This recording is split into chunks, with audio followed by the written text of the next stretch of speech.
Bonjour à tous, j'espère que vous allez bien. Aujourd'hui on se retrouve pour un nouveau concept sur la chaîne consacré aux créatures de Skull Island du King Kong de 2005. Et donc du coup on va commencer directement avec le roi de l'île, King Kong. Donc alors, Kong est un primate volumineux de 7 mètres de haut qui ressemble beaucoup à un gorille au dos argenté mâle adulte, réaliste avec un corps musclé, une peau foncée et des poils noirs épais et déchiquetés avec quelques taches de fourrure grise qui couvrent tout son corps à l'exception du visage, les oreilles, les mains et les pieds. Contrairement aux anciennes adaptations de King Kong, il ne marche qu'à 4 pattes comme un gorille réel au lieu de marcher debout de manière anthropomorphique.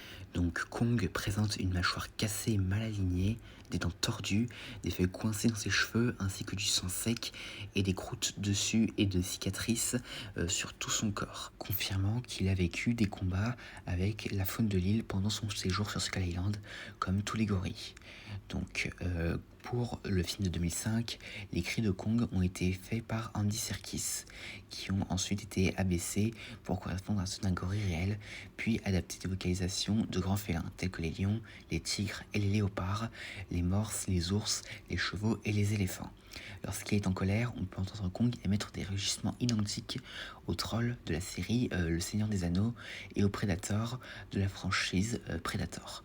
Et certains rugissements de ce King Kong sont également utilisés dans le film Marvel, l'incroyable Hulk, et certains de ces rugissements contiennent également des parties de ceux de The Deadly Mantis. Et donc maintenant passons à son histoire. Donc dans le remake de 2005, Kong est le dernier membre vivant de son espèce, donc qui est une espèce de singe géant qui vit sur la mystérieuse Skull Island, qui est habitée par d'autres créatures géantes, ainsi qu'une tribu indigène qui l'adore comme un dieu et qui lui offrait souvent des jeunes filles en sacrifice. Et donc un jour, en 1933, l'équipe de tournage de Carl Denham arrive sur l'île pour y tourner un film. Là, les indigènes enlèvent l'actrice Anne Darrow et décident de l'offrir en sacrifice à Kong. Donc Kong accepta et l'emporta avec lui. Cependant, contrairement à ses précédentes captives, il décida de la garder en vie. Et donc il l'emmena dans son repère où elle tentera de s'échapper, mais Kong la retient. Et donc, mais cependant, au bout d'un moment, Kong quitte son repère, où là, il rencontre l'équipe de tournage de Carl Denham qui était partie à la recherche d'Anne. Et là, il tue plusieurs marins et fait tomber toute l'équipe dans un ravin après avoir fait tomber un rondin. Donc plus tard, il retourna à son repère pour découvrir que Anne était partie.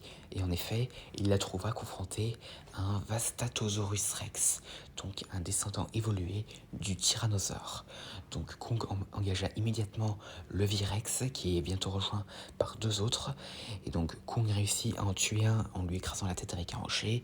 Mais lui, Anne et les deux autres Virex tombent dans un ravin avec des lianes. Donc Kong réussit à assommer le premier, et alors que le troisième s'apprête à tuer Anne, il arrive et lui brise la mâchoire. Et donc Anne est reconnaissante envers lui, et après Kong retourne dans son repère avec elle.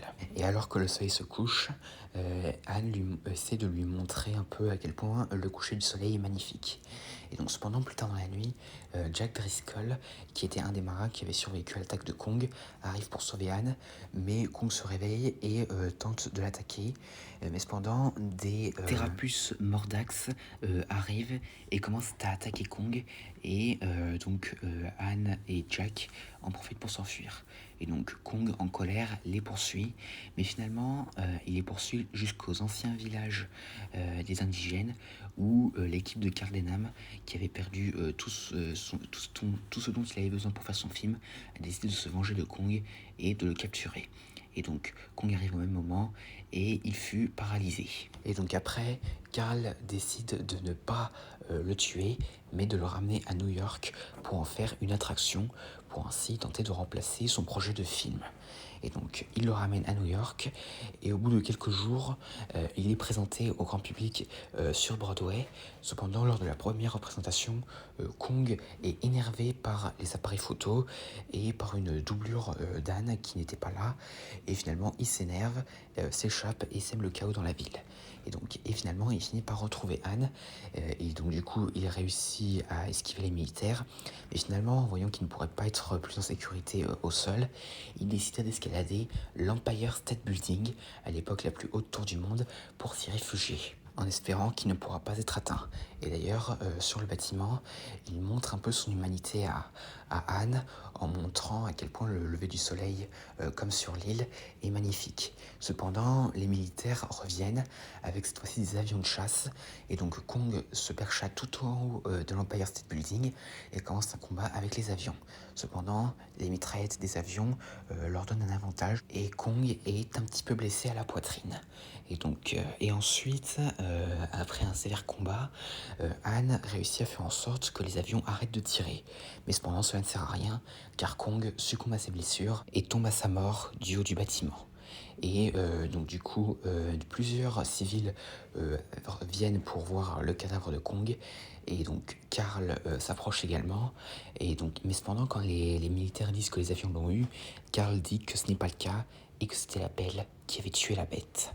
Et après, Carl disparaît dans la foule.